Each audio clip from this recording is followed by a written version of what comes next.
Hello, welcome to another episode of Test, Optimize, and Scale. Excited to have Billy Coker on the line with us, creative genius. I was told not to say mastermind. Happens to be the creative director for DNA, newly on board, full-time, working with us in different capacities over the past 7 years. Excited to go into the depths of branding, messaging, everything that makes conversions happen at a higher rate on today's discussion. Billy, thanks for joining. Yeah, thanks for having me, Jason. I'm glad to join you this morning. Absolutely. It's fun having you on board. You've been able to, play a driving force in the creation of this podcast, the framework, particularly the digital versions of it. So we actually get to go through it together here today. Yeah, no problem. I'm excited. To. It's been an exciting journey to watch DNA evolve over the years. So I'm excited about talking about what's happening now, what works today, and how things are changing. And it just seems like it's always evolving. So keeping the conversation fresh is always good. Absolutely. And I should say to the audience, we've had a demand for more Billy after he appeared on the webinar in July, talking about branding, talking about the funnel and how it converts investors and equity crowdfunding. So this episode is not an accident. And I don't believe that, first of all. And tell your mom thank you. You unfoiled it. That's the source right there. But yeah, you were starting to talk about watching over the years. We like to familiarize the audience with guest stories at this point, as you know. Was hoping we could get a little bit into your tale, a little bit of your path. I know you as a big brand marketing expert, top agencies. Maybe you could dive into that and share a bit about your experience and about why your recommendations matter. Well, if we go way back, it would start with designing T-shirts for my band. So that's how I don't know if you knew that. Do you know that's how I started? I started doing some T-shirts for our band. We needed, is the 90s. Everyone needed something.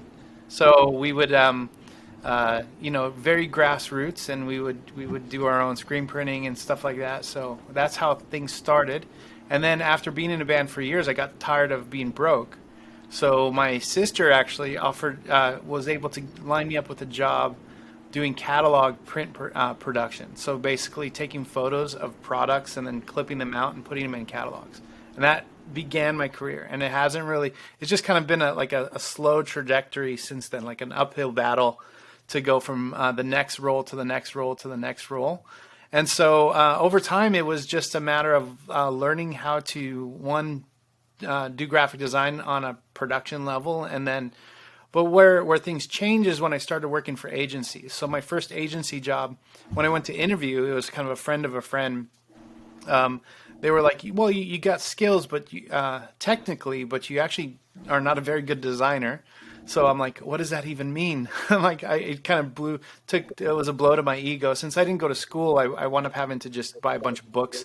There was nothing to learn online at the time, so it was just like find as many design manuals as you can and learn as much as you can about the design theory side.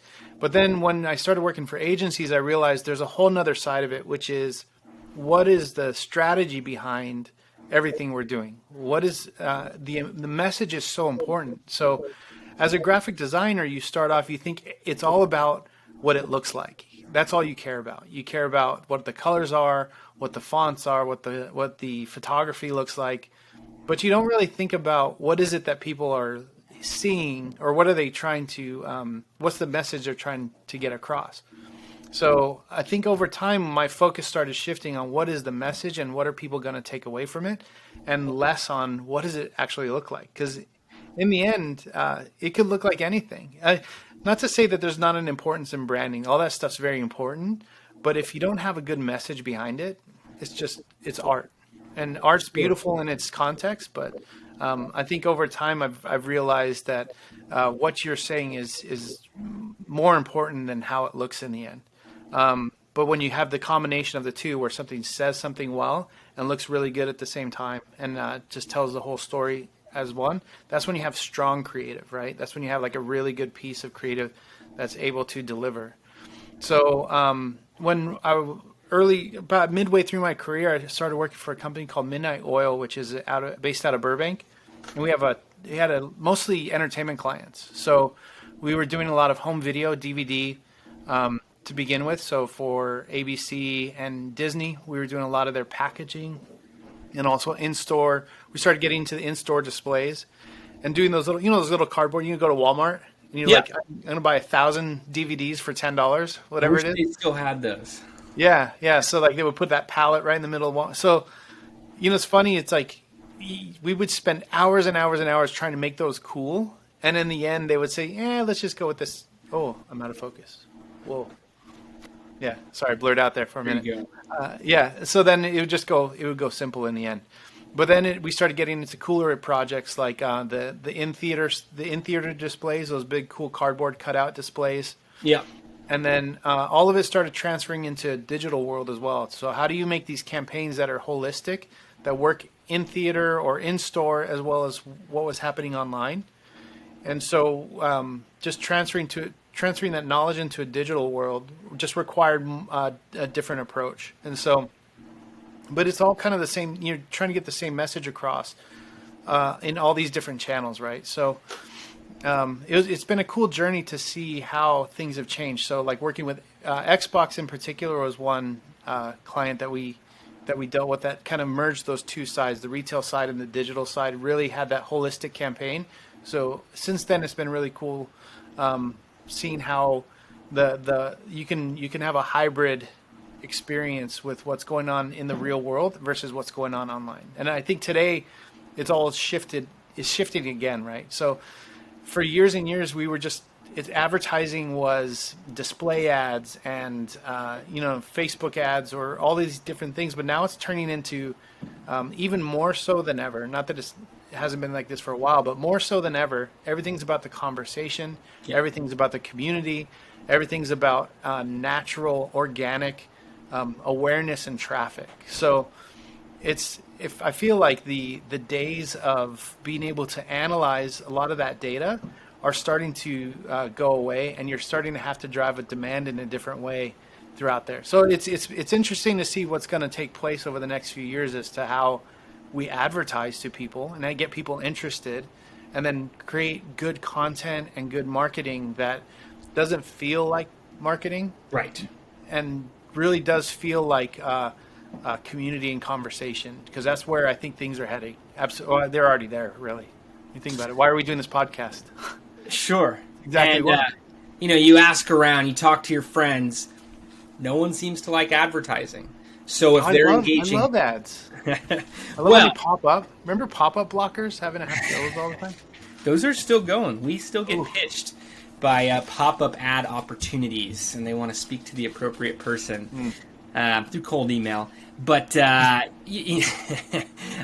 was at a mobile ad network before this, and we wanted to create ads that were wanted by all sides of the table, from brands, because of performance, of course, from publishers, but most importantly, from the audience. If we could create creative that they wanted to see, if it was interactive, we were doing a lot of full screen, they're called interstitials, but full screen ads on iPads, through a digital magazine with quizzes, games, interactive video, customized video, reward-based advertising, where they can take that messaging and get a coupon discount or some type of exclusivity.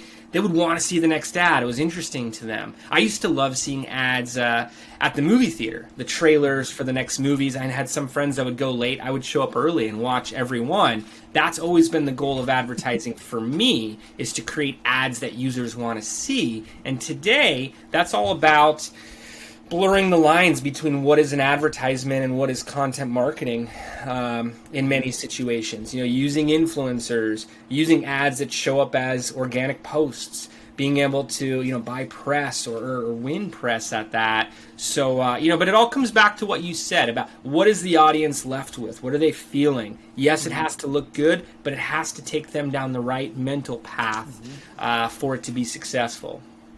Yeah, I think the entertainment industry is really good at this, especially when they start creating real world experiences, right? Yeah. Because when you'll see like I think recently there was a whole.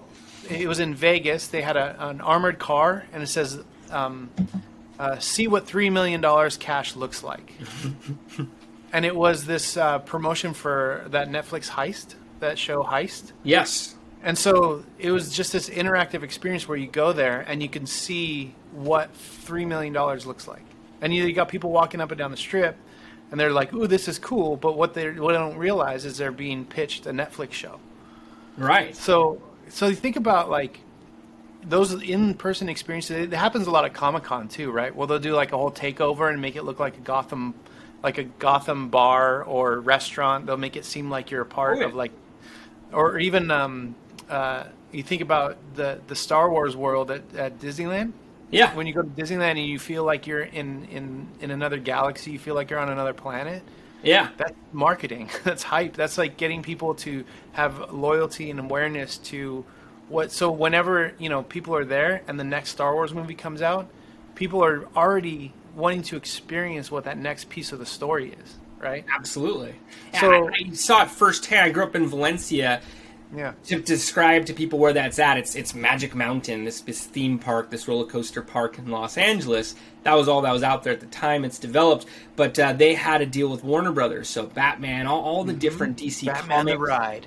They would exactly the Riddler branded in me as a child. We couldn't wait for those to come out. There would be different activations there on site. And I lived it. And it's nothing new. I just got back from Rome, and the Colosseum, that was in-person advertising for political purposes. They stopped doing events there 423 AD. So you're talking, and it was about 400 years in running. 2,000 years ago, they would have an event 5 times a year. Free food, this, that, people of all different class levels. The best entertainment you could get to rally people up and have that connection with the brand. Again, in that situation, it was a political party. But today we're still doing it for brands because of that feeling. You want that association among your audiences, whether it's investors, B2B, B2C. You want them left with a feeling. Yeah.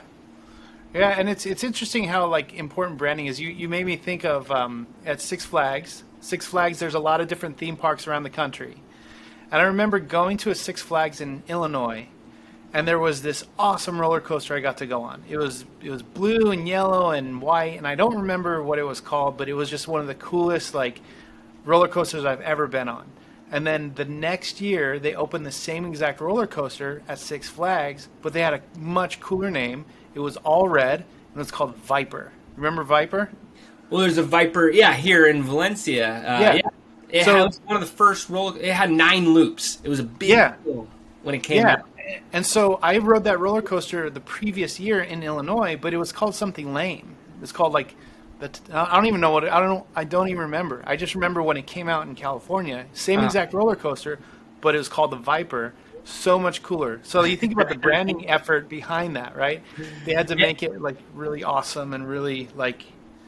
It's just random that like. Not random, but just the thought process, and that was a hype that back then.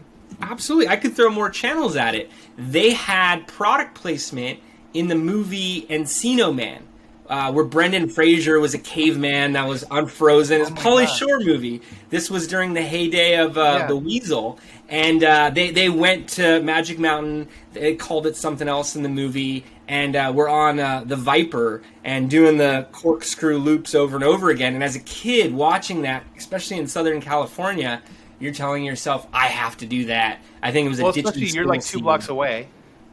Sure, but you get the idea. It was working. That was effective experiential marketing. That was a big thing in the 80s, wasn't it? Roller coaster marketing. Oh yeah. So let's make crazier. 80s and 90s was like, man, I want to go back to that time. It's cooler, right? Well, I think capturing that hype for today's initiatives is a large part of effective marketing. A lot of people think it's, I'll take a coin, I think, from Gary Vee. It's like a game of playing checkers of like, here's an ad, here's a conversion, I jump to you. When really, it's chess. It's long-term strategy. And if you're able to build these funnels that take audiences from awareness, consideration, intent before conversion, they're primed for multiple conversion and advocacy, but you can really manufacture that feeling that you got when they said Superman, the ride, coming out in 6 months, 100 miles an hour, tallest roller coaster ever. But for an investment, a retail investment opportunity, for a CBD company, or a consumer conversion and emerging vertical, you want to be able to capture that in the form of digital and across multiple touch points. It was never one movie advertisement. It was 3 weeks of advertisements leading up to the movie Independence Day or Terminator 2, and you can still hear the music in your head and the sounds. You want that type of engagement from the target audiences. Yeah, and even more importantly, right, you want the hype built up once it's released or once people have started experiencing it. You want people to then say, oh, you have to check this out, or you have to try this, or you have to go here. So I think even the experience, the way once people get to that point of investing, or especially with a lot of our clients, they invest, that ongoing conversation allows, and the shareability of good content allows people to then say to their buddies, you got to check this out. Check out this video. I just invested in this company. Yes. Or these guys are working more. So I think what people don't realize is not just about ad traffic getting to an offering page, right? A lot of our clients need that and do that. It's a good piece of the puzzle.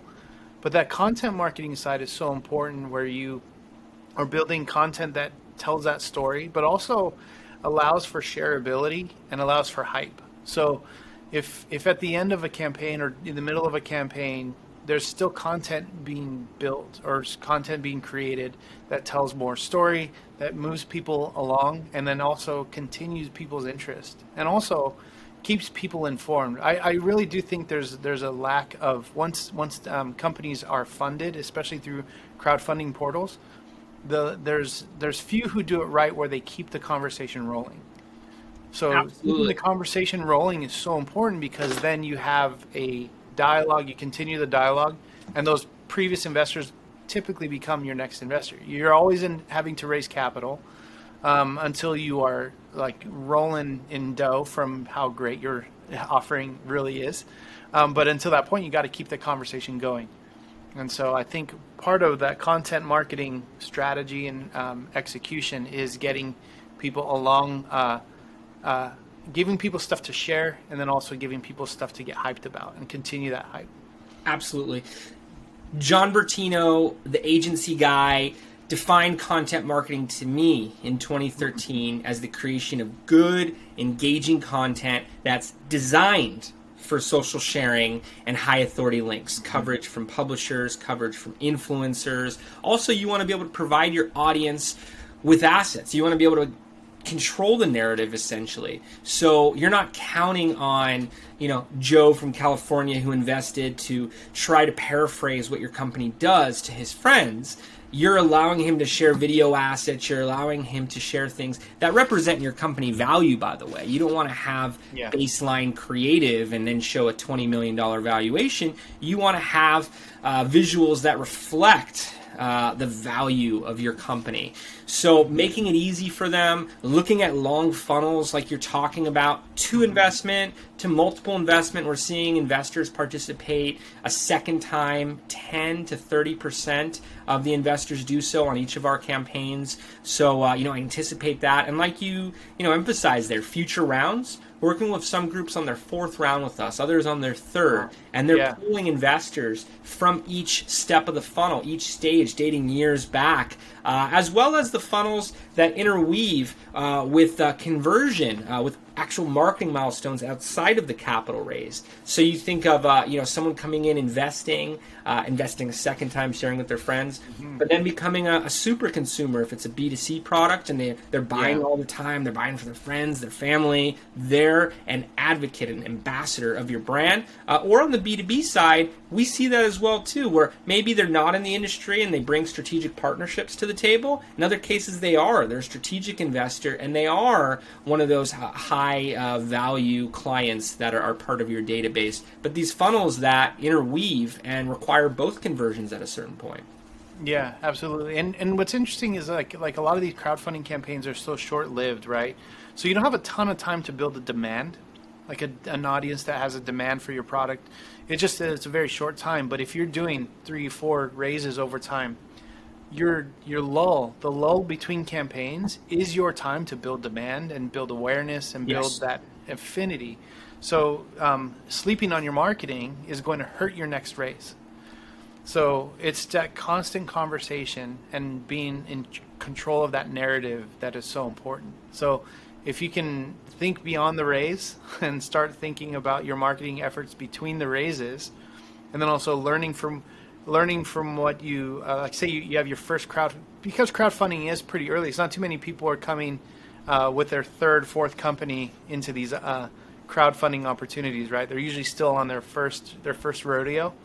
But once you get past that first one, learn as much as you can, and then keep going. And then if you're in an early enough stage to start like if you could start marketing right away, while you're still setting things up to build your crowd fundraise, it's all the better. Good branding, good messaging, all that stuff's very important. Going back to the strength in the creative, getting that early on, just really starting to lay that foundation. Sure.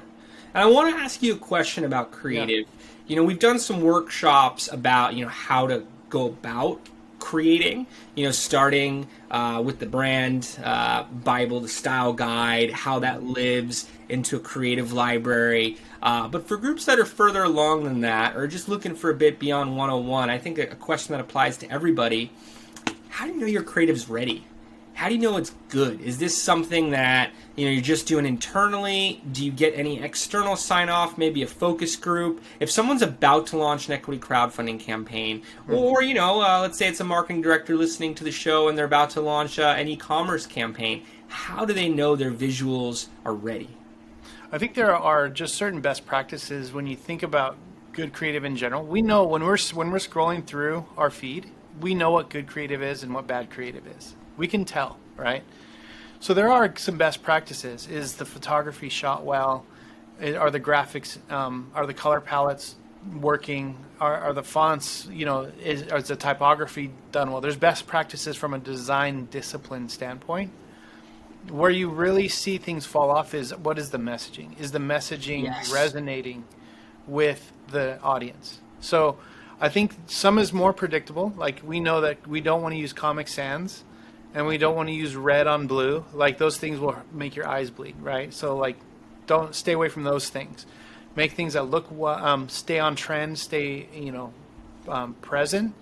Stick with current design trends. You want to make sure you're sticking with those things. But when it comes to talking to your audience, there's a little bit more of a, I want to say guesswork, but there's an exploration that needs to be had. So A/B testing is very important. Having messages, taking customers or people down a messaging journey is very important, because certain people want to hear about the business side, and other people want to know about the product side, and you need to understand like what is going to drive that investment. So that does take some A/B testing and take some messaging exploration and really getting down to what it is we're trying to say. And then once you have like a good understanding of what people resonates with people, then you can start building content around that, message that more, and then you can just not just scale your advertising or scale your marketing efforts, but also scale the amount of content around the same message. Mm-hmm. So once you have that unified message, I think it's really, you can tell when people have spent time on their messaging, because they have a very solid understanding of what they offer, what it means to the investor, what it means to the end consumer maybe someday down the road, how that investor may be their consumer. Like, there's all these different things that you need to work through. Sure. But I think that's where I think anyone who knows their product and knows their business can come to a marketing expert, and then work those things through, like start hashing those things out and have a good foundation. And then there are times when we put it out there and it may fall flat. But then usually if we do our job right and we stick to the best practices of things, it should resonate and it should move forward well. So, and then if it does start to fall flat, or if it's not resonating with people correctly, then we need to just take a step back and realign and readjust. But that's where I think finding an agency to help with your work, or a marketing professional, they're not stuck in your business. They're able to see things from almost like a bridge. They almost act like a bridge between your audience and you as a company, having that person to translate the message from one point A to point B, if you don't have someone in-house, is really important, right? So. And so you're not just saying that as advertisement for DNA, but an authentic recommendation. Use third parties, get that outside perspective.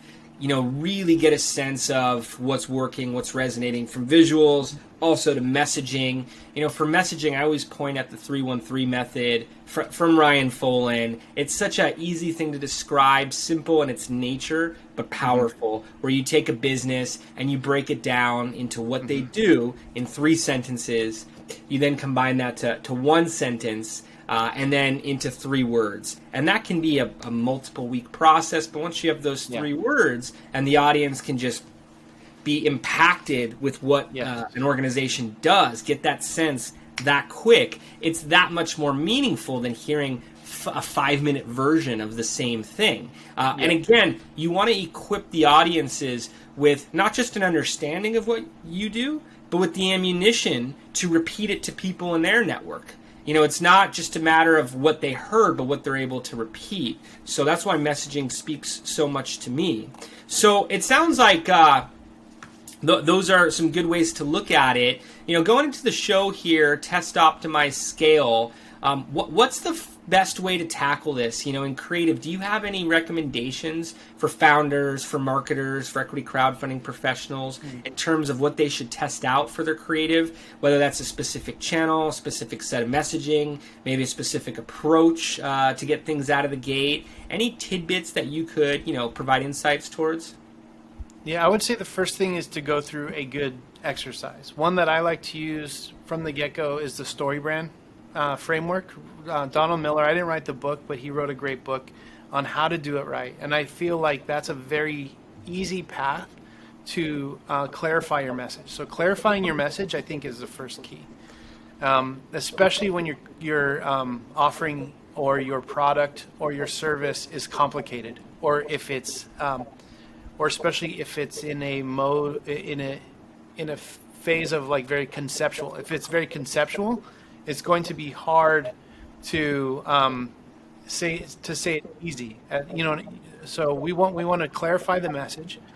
If you get that stuff done first, it will help everyone else down the line, from graphic design to marketing to web developers. If we know where we're going with this whole thing, having that vision to take it down the road, I think that's going to be, that foundation is so good. Because when you start trying to do the work down the road and you don't know what you're trying to say and you don't know what's important, that's where we always, let's go back to step 1. So step 1 to me is always clarifying that message.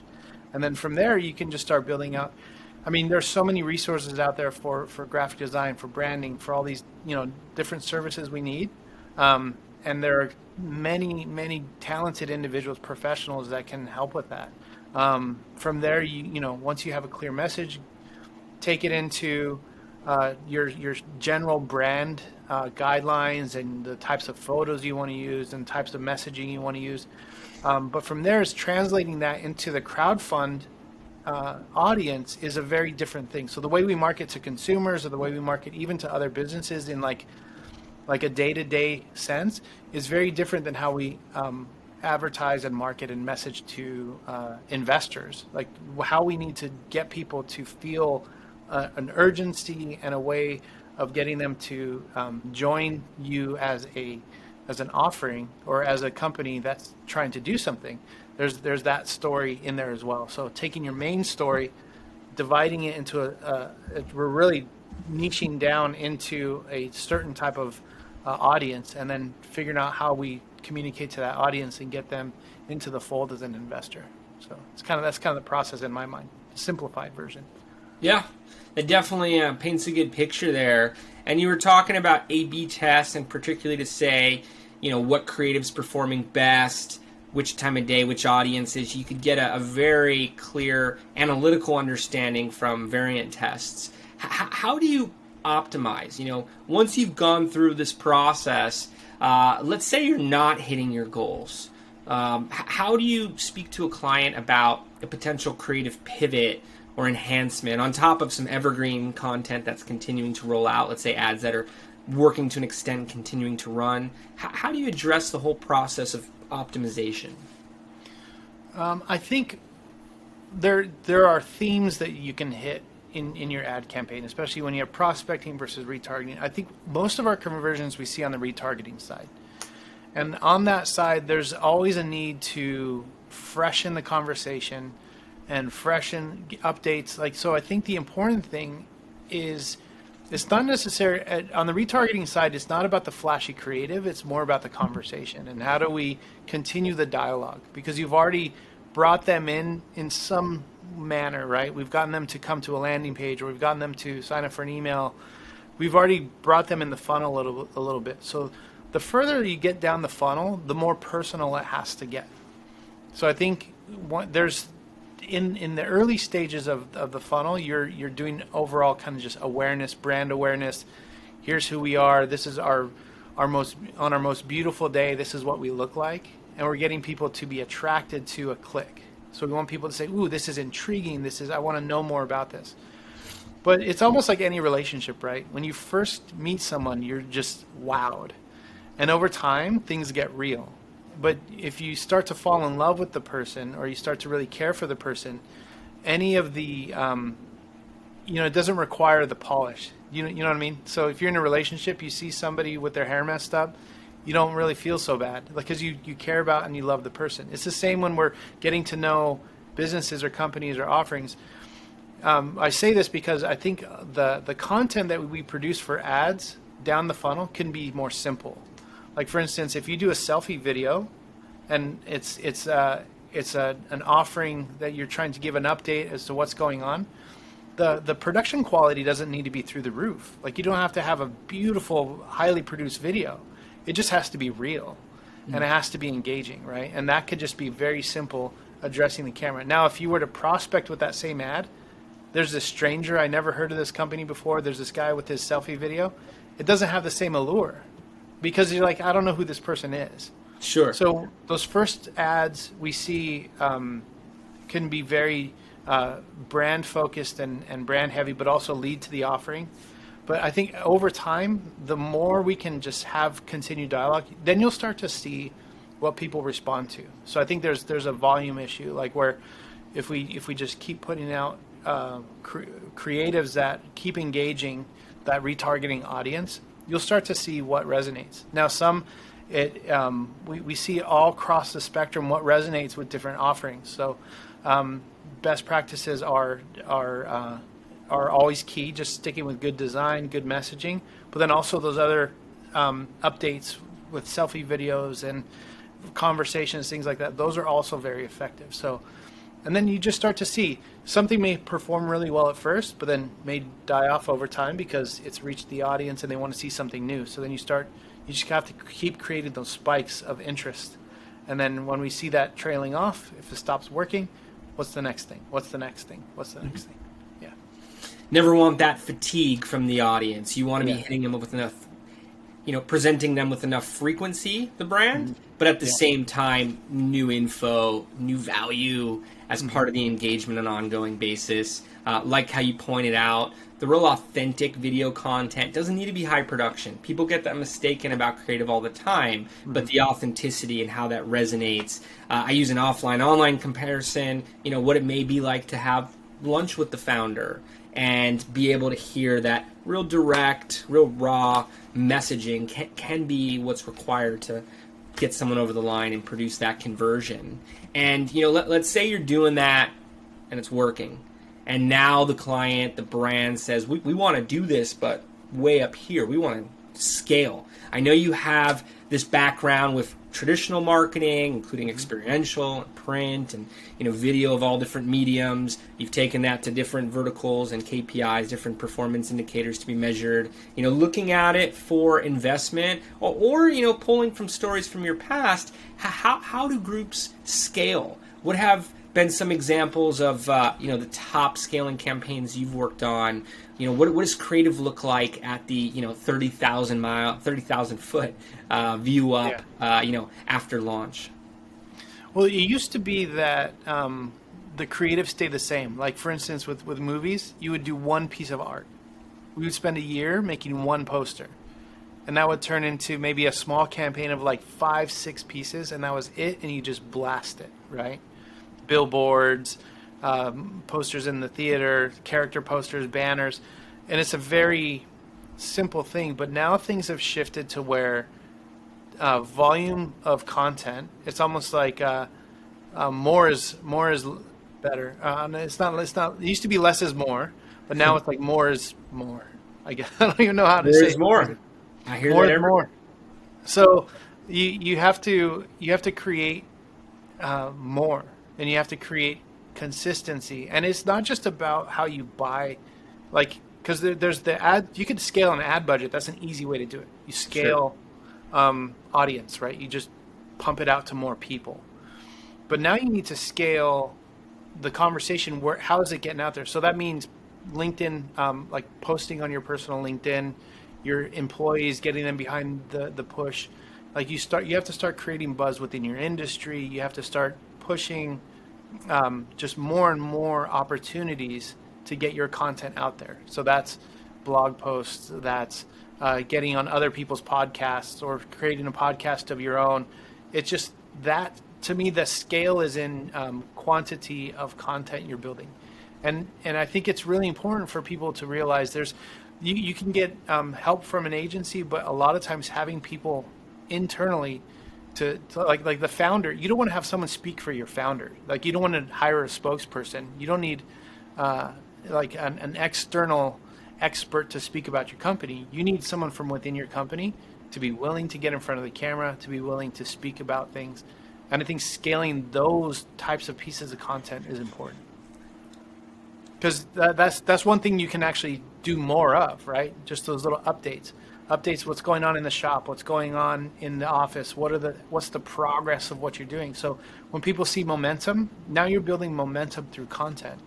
That's where I think you can scale in your marketing efforts. Now it's not just about doing one vlog or one podcast and not doing anything for 6 months. It's like just the consistency of always creating, always be creating. And then that way you will see momentum being built. It's fuel for the fire. All that stuff's fuel for the fire. Momentum through content, more is more, have that frequency, all the way, that consistency all the way through, and from a variety of sources. Back to the third-party validation, social proof, stimulation of external posts. Like you said, internal from your own organization, and then how that gets portrayed through the ecosystem and to secondary connections of the ecosystem, and continuing to spread with the fuel through the fire, from content. Because what I love about things like this, like we're doing like a 40-minute recording, we're pushing now, but you could chop that thing up into so many little bits. Like you can just say, out of this 40 minutes, if we get 40 seconds that we can push out there, that's shareable. That's what you're really looking for. Like at the end of when I hit stop on this recording, I'm not going to remember anything I said. I'm going to have to, because I'm already thinking about living it, because it's I'm just living you. it. And I'm just going to the next meeting, right? Like, but if you can create something that's memorable, like I'm sure there's something you said in here, Jason, that I would just want to put on repeat, and I would like to share on LinkedIn. That would be valuable to the people I'm connected to. And that's really what it's all about. It's like, ooh, these people have something to say. And so in that same way, when we think about the things you stop when you're scrolling. What do you stop and look at? And what gets your attention? That's what you want to create. Mm-hmm. Just create something that's going to grab people's attention. And then when you think, well, I'm not saying anything right now that's really interesting, then think of something interesting to say. That's Absolutely. where, just think it through. And then I think from there, you start scaling that type of content. You'll see like that audience built, that emotional connection to your company, and you'll see the investments grow. Absolutely. And if brands are able to identify that messaging, they can use it in more formats. Honored that you think that lives in this content that we're putting together. Once you find it for this episode, please feel free to distribute another medium. Yeah, I'll share it out there. If you want it as a wrap on your car, DNA can cover that. Just let us know. Yeah. Let's get the messaging out there. And, Billy, this has been, very informative. Even speaking to you on a daily basis, I'm pulling tidbits and finding, stuff out, different ideas that haven't been mentioned in our dialogues. Definitely going to make sure the team and our network, dials in here. Anything you want to say to wrap it up? I think one of the biggest things one of the biggest things that I feel is important is surround yourself with people that you can trust and that you can get things that can get things done. Because the team we have here at DNA covers a lot of my faults, and they do a lot of really good work. And there are many people working on things here at DNA all day in and all day out, and surround yourself with those types of people who can help you get things done, because you're not going to get it done on your own. There's no way. You can't run your business on your own and just get it all done yourself. You're going to burn out. So surrounding yourself with people who have the right mind, the like-mindedness, and who can help get things done, that is step one. I'm going to go back to that's the step one. Yeah. We keep doing pre-steps. I like it. Love it. Pre-step. That's step 0.5. All right. Yeah.